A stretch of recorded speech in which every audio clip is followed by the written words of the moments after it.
Welcome to Turmeric and Tequila with your host, Kristen Olson. Questioning a better way, one gracefully disruptive conversation at a time.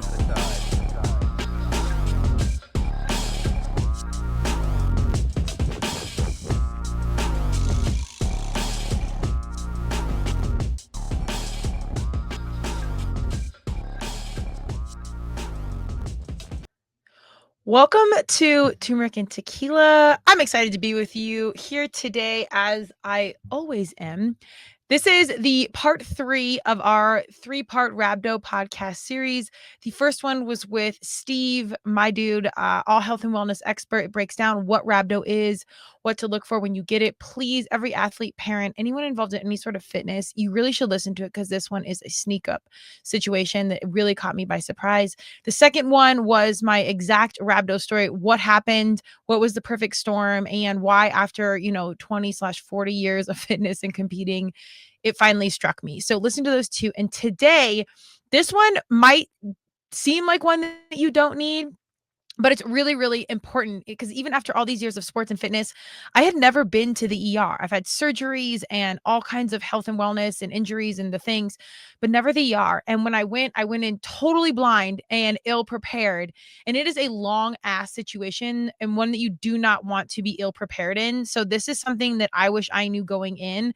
So again, if you've got parents or kiddos or you're a coach, what have you, this checklist might seem counterintuitive or intuitive that you would just know. I didn't. So please listen to this, get a pen. It'll be a quick one, but it's something that you really need to know because these stays and what to expect when you are unexpectedly visiting the ER is a thing. And you're already stressed and don't know what's going on. So when you're ill prepared with like little stuff that you really do need, it makes the situation even harder. So before we jump in, let's give some love to our sponsors.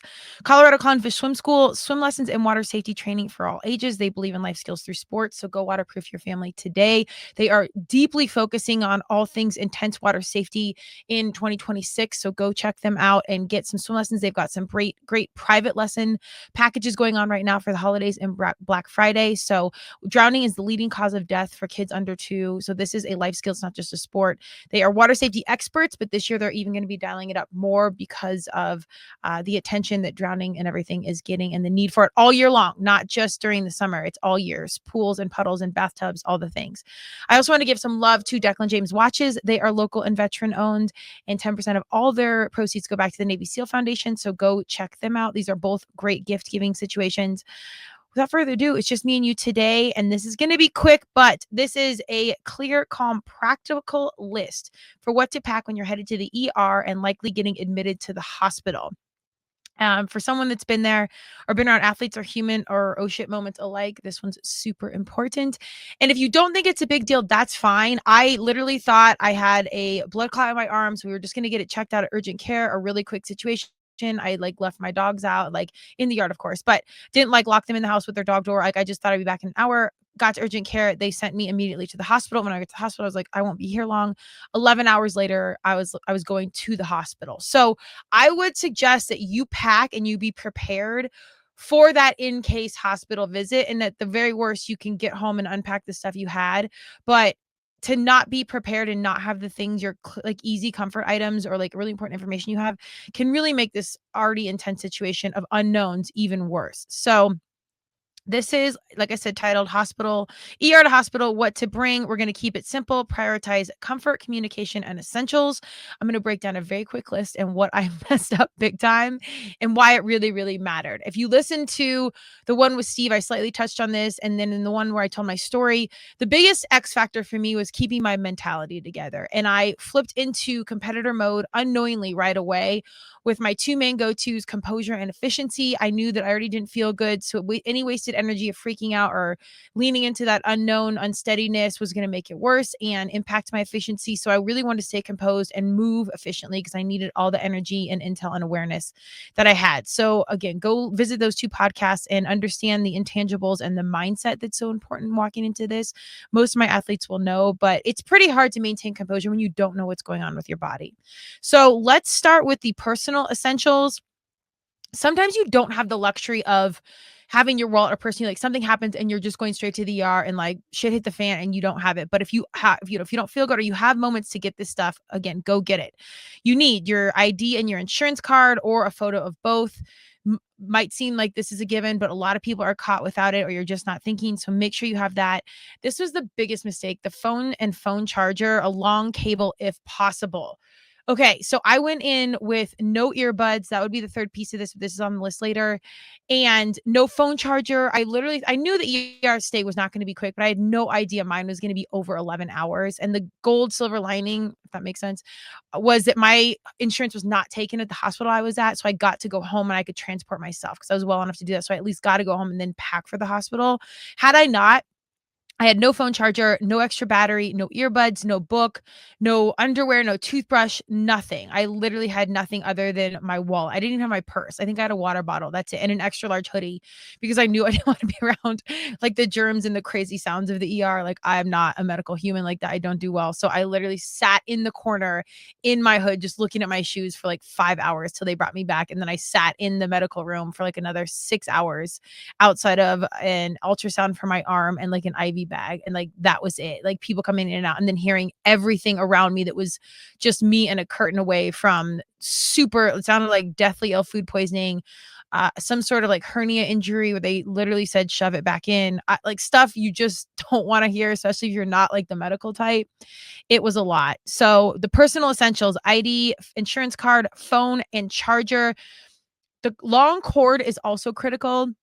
When I went to the hospital, obviously you're sitting there by the bed and the bed's kind of far away from the wall. So my initial charger that I had didn't reach. So I had to like unplug it and recharge it at different points because the phone cord was so small. So my brother, thank God, showed up with like a 10-foot cord and like all the accoutrement plugs on it that could charge any item you ever had. And it was like a super varsity move. So a charger, but then like a super long cord. Even I never would have thought of this. And then your wallet, of course. So those are the three main things. Comfort items. I went in like a big sweatshirt. That's probably the only intuitive piece that I had on me. I was like, I think I'm going to be sitting here a while. I'm going to want to bury myself in this hoodie. So I did. Comfy clothes, sweatshirt, loose shorts, pants, socks, have layers. Hospitals are like a weird vibe. It is super dry. It's weird smells. You kind of want to like lose yourself in your clothes. Slip-on shoes you can get in and out of. I didn't have this at the hospital. I wish I would have had sandals. They do give you those weird socks that I actually brought home and I love with like the tread on the bottom because like for some weird reason the floor is like slick as shit. So if you like have socks on, I feel like you're gonna be in the hospital and then like have to be like staying at the hospital longer because you slipped and fell on the slick ass floors. So either utilize those socks, which I did, or have some sort of shoes. And the last 2 days, I think I was there for 5 days total. 6 days, including the ER. I was allowed to go outside. And so putting on tennis shoes was kind of hard. I was super swollen. So my feet were huge. Everything on my body was huge. And I wish I had Birkenstock. So pack really comfortable, simple shoes, extra underwear. I packed like a couple pairs. In no universe did I think I was going to be there more than a day. Like even it never would have crossed my mind that I was going to be spending the night, let alone like 4 nights. So extra underwear and like bras. You're not really wearing a lot of clothes. And they didn't make me wear the hospital gown. At one point I did just because it was easier to get my arm in and out. Like sleeves weren't going to work because they were taking my blood like every 6 hours and obviously your vitals, but they needed access to my arm and just be able to like view my body, however that sounds, because I was so swollen. So if you don't have to wear the gown, I didn't like the vibe. Even when I initially walked into the room, I sat on the chair. I didn't even want to sit in the bed. I had this weird, I don't even know, like resistance to like being a hospital patient because I couldn't see what was going wrong with me. So there was like this disconnect that I actually needed to be there and how I felt. It was a very weird situation. And again, I was mentally composed. I wasn't freaked out, but it took me a minute like to like put on the hospital stuff and then sit in the bed. Like I just sat on the chair for a while and like even the doctors were talking to me like while I was sitting on the chair next to the bed. So they're probably like, this girl is so effing weird, but whatever. So have that stuff like underwear, anything that can make you feel like you're at home like is really critical because it is. My room was nice and I've said this a million times on the other 2 casts. I was so deeply grateful to have healthcare and have this option and not have in the back of my mind like I'm not going to go because I can't know how I'm going to pay for this. So that right there was a huge mental component that was big. But and my room was nice, the hospital was nice, but it's still a distant, like kind of cold feeling where you need like some home stuff. And like my people that sent like flowers and balloons and teddy bears, I can't tell you how much that meant. And again, I'm not a medical hospital human, so like the white walls and the white floors and the drab feeling, like if you've been to my house or you can see my studio, that is the opposite of me. So bright flowers and balloons, like it literally helped my mental health to have those things. So even if you have to send yourself flowers, I'm not kidding, do it. It made a huge, huge difference. The other X factor was hair ties and headbands, like washing your face or just having your hair up like while you're laying in bed. That kind of stuff was really critical. I think I had like one crappy hair tie that was on there from the hospital. And then when I got to go home in between the ER and the hospital, I grabbed some stuff, but I wouldn't probably not have thought of that. I usually have one on my wrist, but grab that if you need it. Overnight stay items, even if you're going into the ER or urgent care and you're thinking you're not going to be staying the night, pack like you are. I misread this so hard. It was ridiculous.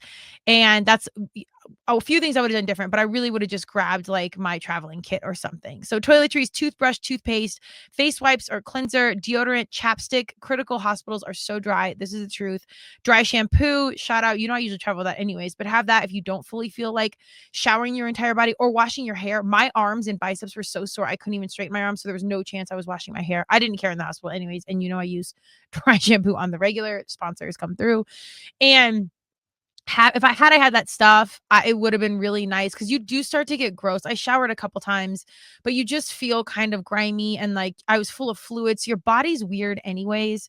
And I didn't love that. So that, I mean, again, this is like a toiletry bag I have. I just didn't think of it. And I don't know if people think hospitals like hotels where they have like that stuff sitting like on the side of the sink waiting for you, shampoo, rag, soap. They don't. They have nothing other than like hand soap and like paper towels and towels.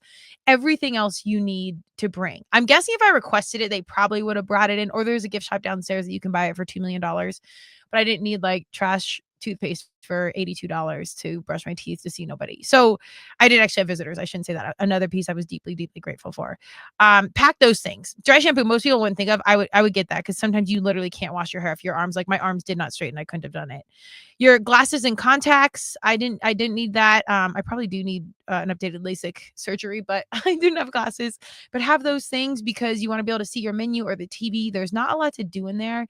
So you do need a book or your earbuds. I had my phone. My room did not have a smart TV. So this is another story for another day, but I actually had the IT department come down and they kind of hotwired my Apple account to my TV because I was there for so long or a few days. And the guy was so nice. And he, I guess as soon as he left my room, the IT department in the hospital flagged my room and flagged him. They're like, someone in 616 has hacked into our Apple account. You need to go shut that down. So it didn't last long. But for a moment, I was able to stream off my Apple account. Otherwise, I just had to use their situation. And I would say make friends with the IT people just in case, because TV, like, and your phone become your best friend. I would say have a tablet. So any technology or book or something to keep you busy is great. I really tried to rest. I didn't even do social media outside of updates or posting or anything. I literally just tried to kick back because I know universe was checking me saying like, you need to chill and you need to rest. So I did. An eye mask, and I don't wear those a ton because they're hard on my eyelashes, and these are the real ones. But have that if you have that. Anything you use on the regular, have it with you. Any of your routines. Quick food before we get into medical and practical. They cleared me to eat anything. I knew my kidneys are sensitive, so I was pushing back on protein. I tried to eat vegetables. The menu was extraordinary. I was really impressed with the food. I had lots of my friends come through with like bars and snacks and fruit and real food. That was awesome. I will give a shout out to Natural Lax. It's like the fiber supplements. If you see me posting, it's 4 grams of fiber. You can add into like your protein shake. Those are awesome. And this was essential because if you're sitting there and you're not moving as much, your system's not as regular as it is. I actually stayed okay because I could eat, like I ate spinach and like fibrous foods, but the fiber that I could consume from the Natural X was huge and could just keep you regular. And anyone knows I didn't take a lot of pain pills or medication, but those can also dehydrate you and just mess with your system in general. So I would have good food available and then some sort of fiber supplement or a fiber-based tortilla or something that can really help keep you regular. And then obviously hydrate like crazy, particularly in my case where we are flushing my kidneys. So I had to hydrate on top of, 6 bags of fluid a day. My system was just off. So anything to keep you regular on a few levels, fueling wise, I would pack that. Okay, medical and practical, a list of your medications or a photo from your phone. You can get this from your family. Knock on wood, I didn't have a ton of medications, or actually didn't have any, just like the supplements I take, and I know those offhand. But if you don't know your medications, have a picture of that on your phone so you're not trying to call and scramble people. Because if you're taking something and it can not align with what you're being treated for, doctors need to know this stuff, and a lot can go wrong if you're mixing the wrong cocktails of things. Just like mixing whiskey and beer or whatever, which I would not advise. Although my system's pretty good at that point for that. Anyways, I won't digress. So have a picture of those medications, any relevant medical history notes. This is your flag to go talk to your family, ask questions, what runs in your family. There's many things I still don't know about what runs in my family.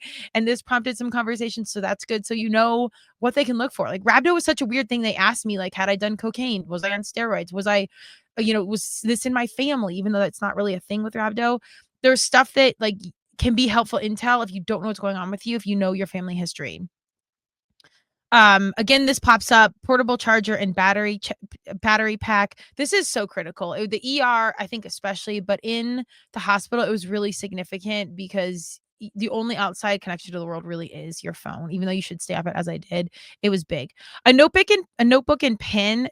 It's helpful for questions, notes, or nurses tracking meds. They had like a whiteboard in there they were tracking, but if you're trying to get off your phone, which I was, having something you can write with was great. Also, I liked the ability to test my function, like were my hands still working, was my mind still sharp?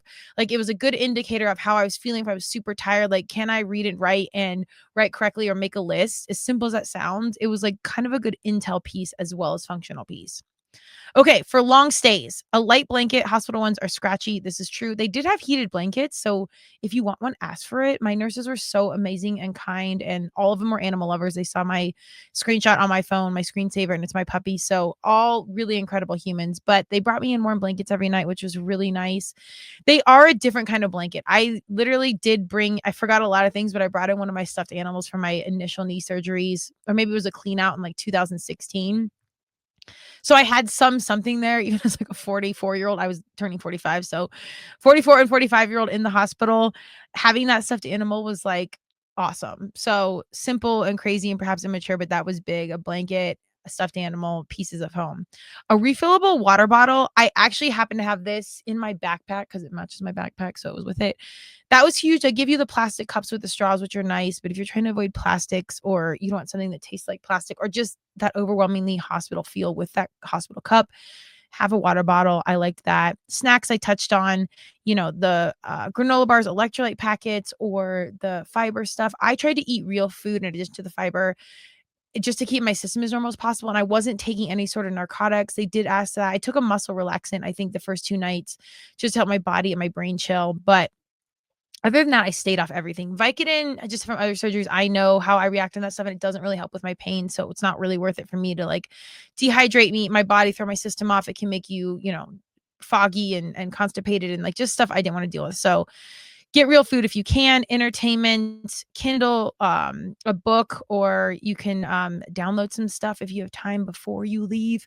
Download shows or whatever. Make sure you have your logins to Netflix, or your phone can stream. I didn't have a smart TV, but we hacked it for a minute. But a lot of hospitals do have smart TVs to know all your logwords and passwords. Your own pillowcase. This would have been so clutch, not because the ones were so bad in the hospital, but just because my one from home smells like home, probably smells like my dry shampoo and dog fur. 2 things I missed greatly while I was in there. So just throw a pillowcase in your purse or in your bag. That would have been a really nice touch. These are optional, but pretty clutch. A small tote for dirty clothes. They do have plastic bags there. I use that, but this is nice. You can just throw that in the washer.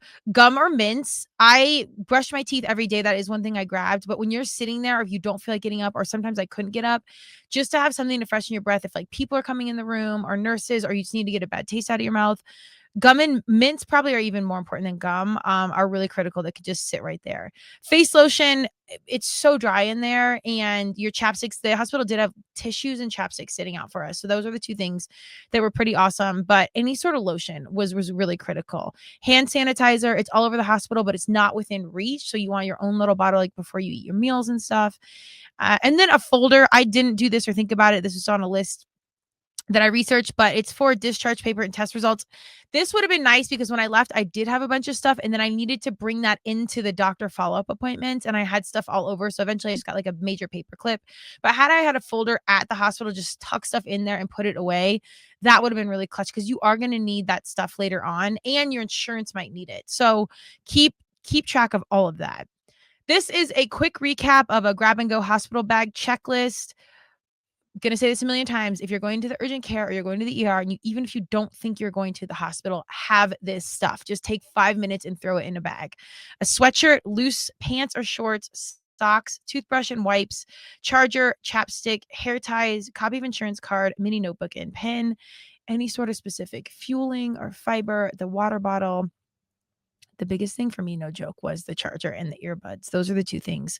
I needed all the other stuff, but those are the two things I really could not live without, especially in the ER. I was pretty fine and open once I get to the hospital, but the ER was the one that I really wish I had the stuff that I needed when I was there. And then the underlying piece of all that is that mental composure. So keep your stuff together. People are there to help you. It is a weird situation. If you've never been there, was super out of my comfort zone, but I maintained the mindset of gratitude, of thanking God, universe, Madonna, I had healthcare. And number two, there were people there, I had access, and there were two people there to help me and that wanted to help me. So I knew in my heart, everything was going to be okay, even though I didn't know what was going on. So I hope everybody stays out of the hospital in the ER and anything else. But if you are going to go, listen to this, share this intel, because these little things can make the biggest difference. So that's what I have for you. Please check out all 3 of these podcasts because they're so important. It changed my life in a moment of hours, and it came out of the blue from a space that I've existed in for a multitude of years. So you got to stay ready and just, you don't have to get ready if you stay ready. So let's do it.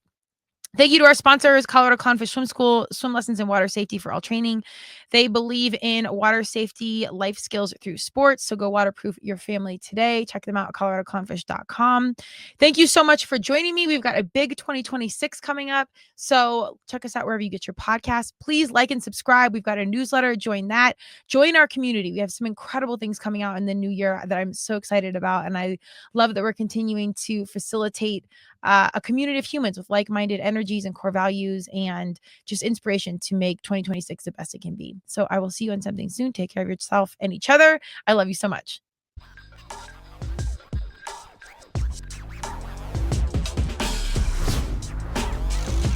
Thank you for joining Turmeric and Tequila with your host, Kristen Olson. Tune in next time, and don't forget to subscribe on Apple, Google Podcasts, Spotify, or wherever you listen.